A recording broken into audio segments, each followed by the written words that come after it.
Gas prices in the U.S. hitting their highest level in 4 years, of course, causing a ripple effect through the U.S. economy and really the global economy. China, an ally of Iran, gets fuel from Iran. China provides goods used by the Iranian government. There's been some question as to whether China has helped Iran with parts for weapons as well. President Trump expected to urge President Xi to pressure Iran into agreeing to U.S. terms to end this war. President Trump now arriving. You're looking at live pictures here. You can see the motorcade bringing the president, set to shake hands now with President Xi. The U.S. delegation already assembled here off to the side, watching the greeting here of these two world leaders. The world's two biggest economies, obviously together for this summit, looking to solidify their trade truce as of late.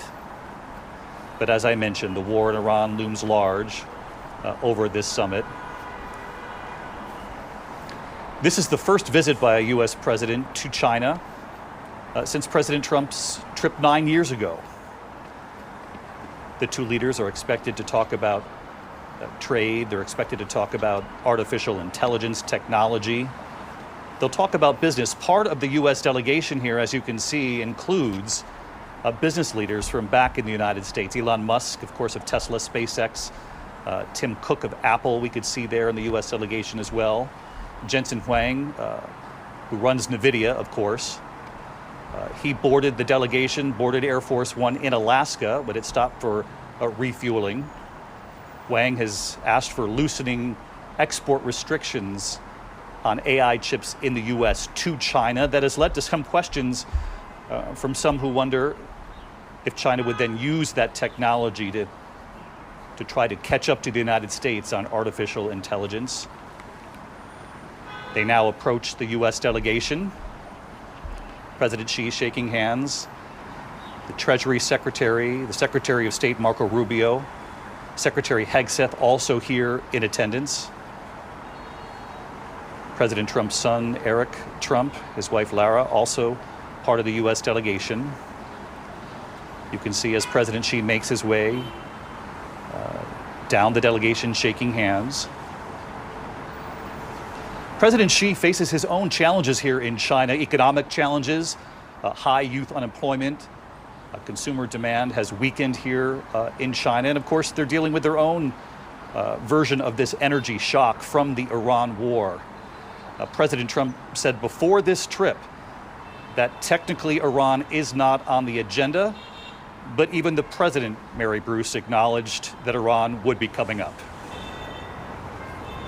In fact, David, the administration, despite the fact that President Trump insisted that he is not going to be asking President Xi for his help in ending this war, the administration says that they do want China to play, in the words of Marco Rubio, a more active role in trying to end this war. This is not the visit, certainly, that President Trump had initially envisioned. As we see him now, they're standing side by side, walking these two superpowers, meeting here today. And what different circumstances from the last time they met. As you mentioned, the president had envisioned that he would arrive here today victorious in Iran, that he would use that momentum to help secure deals on trade and technology, other investments and artificial intelligence, that this was a chance to reset the U.S. relationship with China. But those ambitions now largely overshadowed by the war with Iran. We are now seeing what looks to be the beginning of quite a ceremonious welcome here for President Trump. Our chief White House correspondent, Mary Bruce. Mary, thank you. Stick with us here. And as Mary mentioned, this is the welcome in the shadow there of the Great Hall of the People here in Beijing. Let's listen.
White House team. Stand by, Selena. We'll come to you in a moment. We'll listen in a little bit more here.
The eyes of the world on these two leaders, and as I mentioned, Selena Wang is here with us. She lived in China as a journalist before joining our White House team. And Selena, the question is, both of these leaders face challenges in their respective countries. There are the children. He was greeted upon arrival, getting off of Air Force One, the president was, with Chinese flags, American flags, and now the children of China greeting President Trump and President Xi again. And Selena, of course, the question is, what will come of this summit? What will be the deliverables, as they're called, when these leaders are done? Well, David, we are seeing all of the pomp and circumstance, as you're pointing out. China really rolling out the red carpet for President Trump. It is historic. It's the first time we're seeing a U.S. president step foot in China in nearly a decade. President Trump himself was the last one nearly 10 years ago. In terms of those deliverables, David, both of these leaders, they want to walk away with some wins that they can tout to their people. President Trump, for his part, he wants headline trade deals. Beijing to promise to buy American planes, agricultural products, as well as energy. We could also see the creation, I'm told by administration officials, of a board of investment in trade to manage economic exchange on less sensitive economic areas. Now, for Beijing's part, they want to focus on one key word, and that is stability. They want to keep America off of its back so that they can fortify themselves, become stronger. And what that means is a longer tariff truce. They do not want another tit-for-tat trade war. They want an easing of restrictions on high technology exports, as well as easier access to investments in the U.S. And David, when it comes to the Iran war that is looming large over all of this, Beijing can afford to be patient here and wait this out. The Trump administration wants Xi Jinping to intervene, but he really sees this as America's problem to solve, David. Selena, as you know, before leaving the White House, President Trump insisted he does not need President Xi's help in ending the war. As I mentioned, this is the seventh the two leaders are meeting in person. This is President Trump's second trip to China, of course, as we've mentioned here, the first during his first administration. That was in 2017. And as Selena mentioned, both of these leaders want some measure of victory coming out of this summit. And even though President Trump said Iran will not officially be on the agenda, the Trump administration is certainly hoping to convince China to put pressure on Iran to agree to some sort of resolution here to reopen the Strait of Hormuz. They will argue it is in China's best interest as well, since China does get some of its fuel from Iran.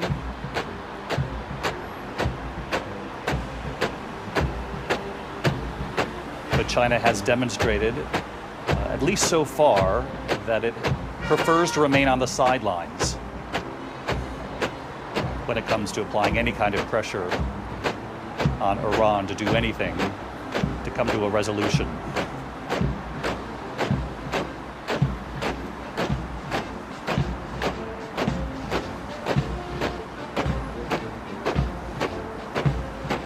Britt Clennett also watching our coverage right along with us. She's live in Hong Kong right now. Britt, you've covered Taiwan for many years for us. And of course, China's foreign minister has made it clear that Taiwan will be on the agenda for them. President Trump acknowledged that he expects China will bring up Taiwan.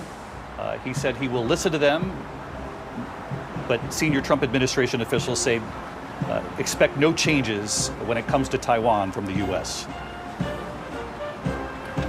Yeah, look, David, I've stood not far from where those two leaders are meeting right now, President Trump and President Xi. You know, in September, Xi Jinping had this extraordinary display of his new weapons as he was standing there flanked by Vladimir Putin and Kim Jong-un, showing off his stealth drones, his missile technology. Many people signaling that this was an indication that he was, you know, ready or preparing to take over Taiwan, which considers itself a self-ruled island. China considers it part of China. China wants to see a softening on the U.S. stance towards Taiwan. The U.S. government officially acknowledges that China views Taiwan as part of its territory, but does not express a stance on whether it agrees. This is also intentionally vague about whether it would intervene to defend Taiwan if China sought to annex it by force. So the language is very important to China, you know, around what it means to support Taiwan, one China principle versus one China policy, from not supporting Taiwanese independence to outright condemning Taiwanese independence. These things really matter to the Chinese. Taiwan is the reddest of red lines, as you know, David, for China. China has ramped up its exercises around the island and vowed to take the island by force if necessary.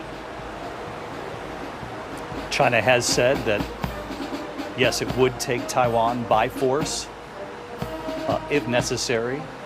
Britt, thank you. President Trump acknowledged coming into this summit that he did expect the Chinese to bring up Taiwan, as they usually do during these meetings and certainly during summits. In fact, President Trump was asked just this week about selling arms to Taiwan, and the president said that President Xi would like us not to, and I'll have that discussion with him. That's one of the many things we'll be talking about.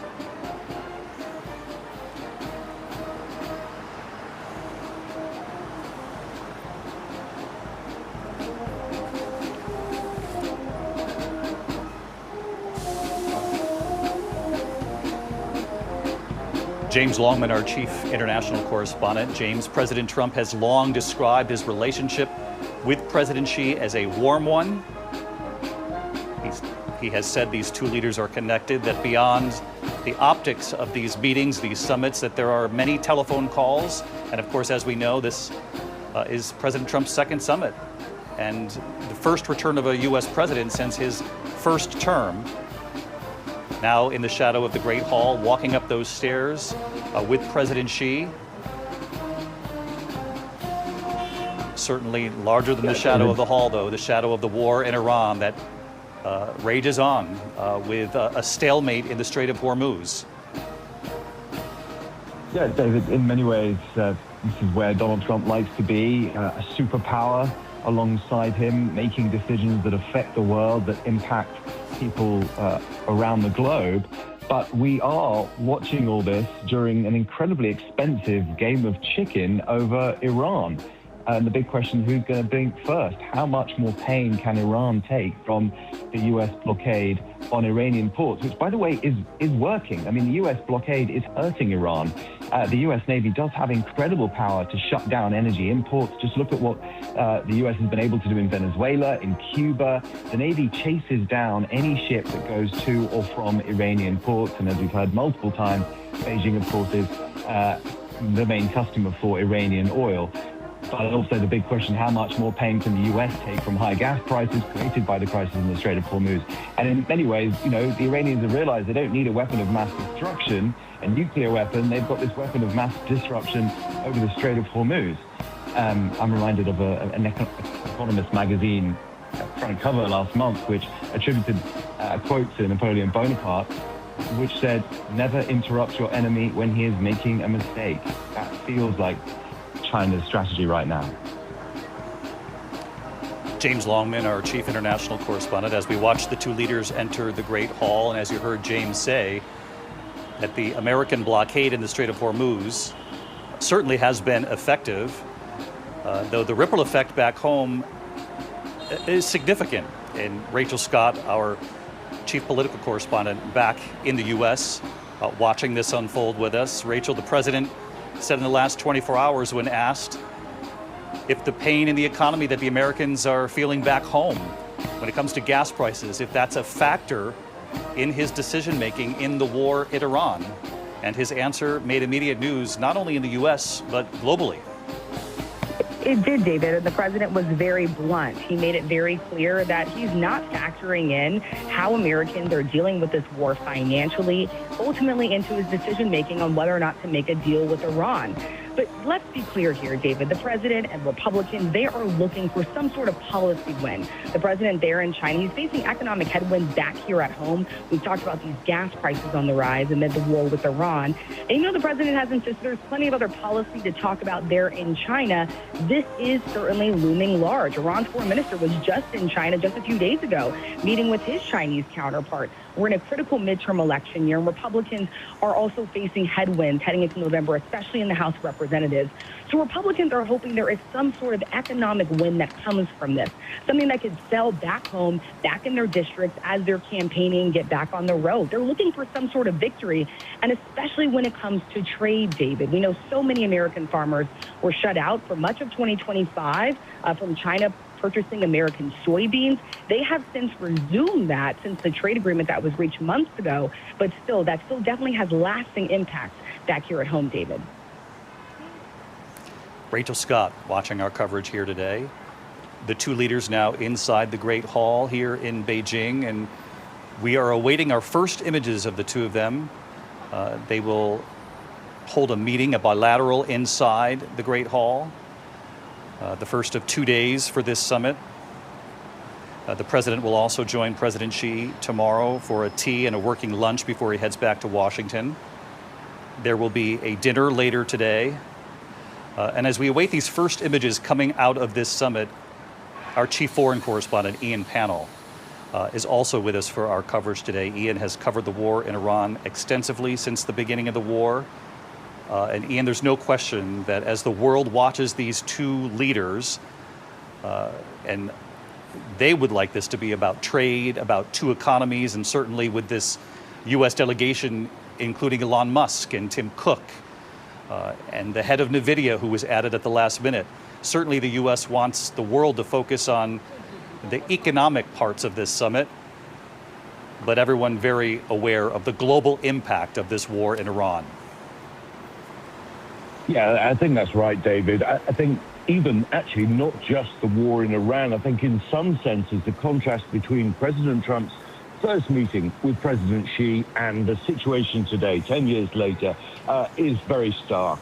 In some senses, this is a diminished America. I think its influence, if not its power, is now in serious doubt, not just from its adversaries, but also from its friends. I mean, President Trump failing to end the war between Ukraine and Russia. China, of course, an ally of Vladimir Putin. And as we're talking right now, Ukraine again under massive attack by Russia, which has been going on for 24 hours. And as you say, in Iran, the U.S. failing to achieve a strategic victory. Now stuck in a conflict with no easy way out. The president can't just walk away from it because he hasn't achieved any of his clear war aims. And even if he continues bombing, it's very unclear that he will achieve any of these key points that he set out.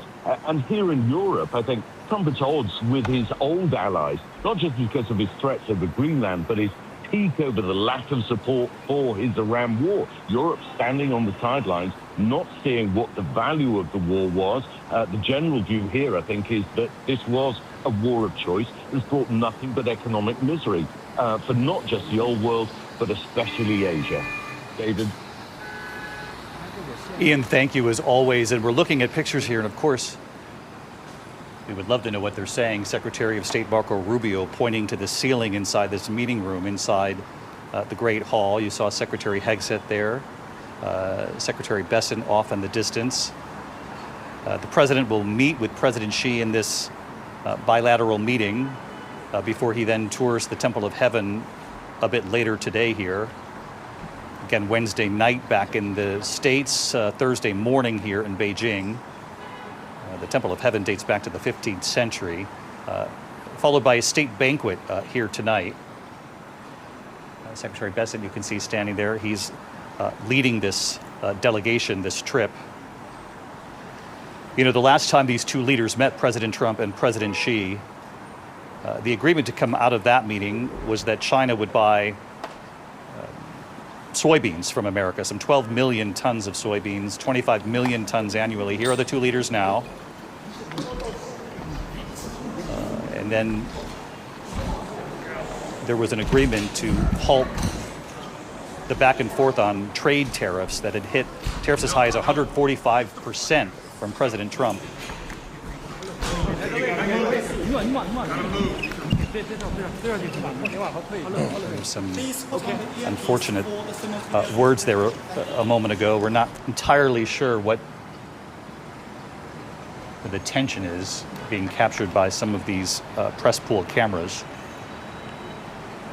The president now has taken his seat next to Secretary Rubio, Secretary Hegseth there.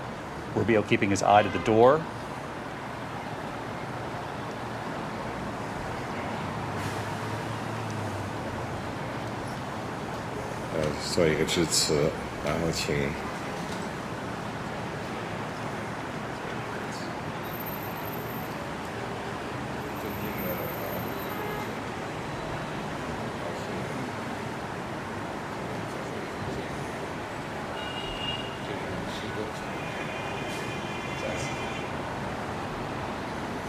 I'm asking the control room now. Unclear if we're going to have a translator for the press pool here. Do we know? I'm being told by the control room that we do not know yet whether as part of this press pool coverage we'll have translation of President Xi right here. But let's listen. 再次访华，我们的会面现在可以说是举世瞩目。当前百年变局加速演进，国际形势是变乱交织，世界走到新的十字路口。中美两国能不能跨越所谓的修昔底德陷阱，开创大国关系的新范式？能不能携手应对全球挑战，为世界注入更多的稳定性？能不能着眼两国人民的福祉和人类前途命运，共同开创两国关系的美好未来？这些可以说是历史之问、世界之问、人民之问，也是我同您作为大国领导人需要共同书写的时代答卷。今年是美国独立250周年，我向你和美国人民表示祝贺。我始终认为，中美之间的共同利益大于分歧，中美各自成功是彼此的机遇。中美关系稳定是世界的 Mr. President, I look forward to our discussions on major issues important to our two countries and the world, and working together with you to set the course for and steer the giant ship of China-U.S. relations. so as to make 2026 a historic landmark year that opens up a new chapter in China-U.S. relations. I will pause here and hand over to you, Mr. President. Thank you. Well, President Xi, I want to thank you very much. First of all, that was an honor like few I've ever seen before. And I think I was particularly impressed by those children. They were happy. They were beautiful. The military is obvious. It couldn't be better, but those children were amazing, and they represent so much. And I know they represent so much to you. You and I have known each other now for a long time. In fact, the longest relationship of our two countries that any president and president has had. And that's, to me, an honor. We've had a fantastic relationship. We've gotten along. When there were difficulties, we worked it out. I would call you, and you would call me. And whenever we had a problem, people don't know, whenever we had a problem, we worked it out very quickly. We're going to have a fantastic future together. Such respect for China, the job you've done. You're a great leader. I say it to everybody. You're a great leader. Sometimes people don't like me saying it, but I say it anyway because it's true. I only say the truth. And I just want to say on behalf of all of the great delegation that we have the greatest businessmen, the biggest, and I guess the best in the world. We have amazing people, and they're all with me. Every single one of them, we asked the top 30 in the world, every single one of them said yes. And I didn't want the second or the third in the company. I wanted only the top. And they're here today to pay respects to you and to China. And they look forward to trade and doing business, and it's going to be totally reciprocal on our behalf. So I really look very much forward to our discussion. It's a big discussion. There are those that say this is maybe the biggest summit ever. They can never remember anything like it. I can say in the United States, people aren't talking about anything else.